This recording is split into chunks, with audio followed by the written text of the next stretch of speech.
ask why this happened? No, and I'm glad you mentioned that, because if you read between the lines on these press statements, right? That's why we always encourage questions afterwards to sort of fill in the blanks. We were in communications with her. I'm just not a guy who believes in coincidence. We have been in communications with her, they've always been over the phone, and then all of a sudden, when this decision, we know that he's gonna be serving prison time. That was the last contact with her, it was probably a month earlier. Now all of a sudden, less than 24 hours before he's sentenced, we get an email saying the absolute opposite from what we heard. I'll let you figure that out for yourself, but I think that's a good question that they need to answer, because I don't understand that one either. Could you read the charges again? Yeah, the original charges were, he was charged with 4 counts of third-degree sexual exploitation of a minor. But then there was charges that Catawba County also have. I'm not familiar with those, because we're working, like I said, a joint but dual investigation at the same time. They had their own charges. He lived out there, they did a search warrant on his house, they recovered evidence out there.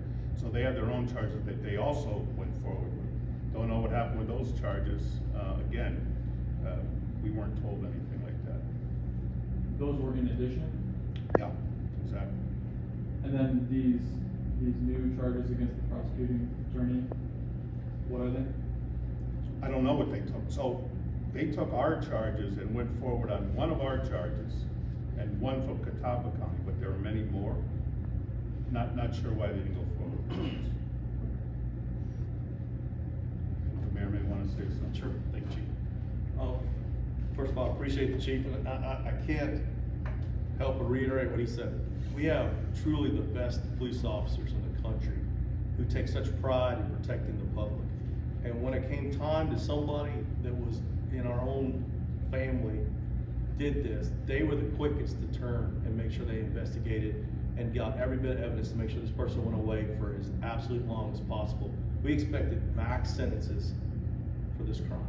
A crime against children is something that every single one of us should be absolutely demanding the longest sentences for. And in this case, I want to make sure we're very clear. Our district attorney in Ireland County had nothing to do with this. They did their job, and they do their job every day. This was a special prosecutor who dropped the ball, and to be fair, we're furious about this, and we should be furious about this. Every parent should be furious about this, and we should be demanding justice. Every single day we're asked to look past, not enough room in jail so we let people get out early, not enough this so we don't have this resource. When you're talking about predators for children and you can't even get them jail time, how do we look at any citizen in the face and say this is the way our justice system is supposed to work? So again, I want to thank our police for going after this predator regardless of if they knew them or not, and making sure that we had all the evidence possible to put them away for a very long time.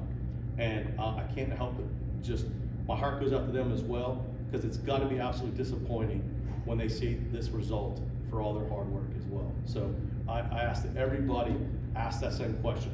Why in the world is this person out on the street instead of in a jail cell today? I'll leave it with that. So just a couple other things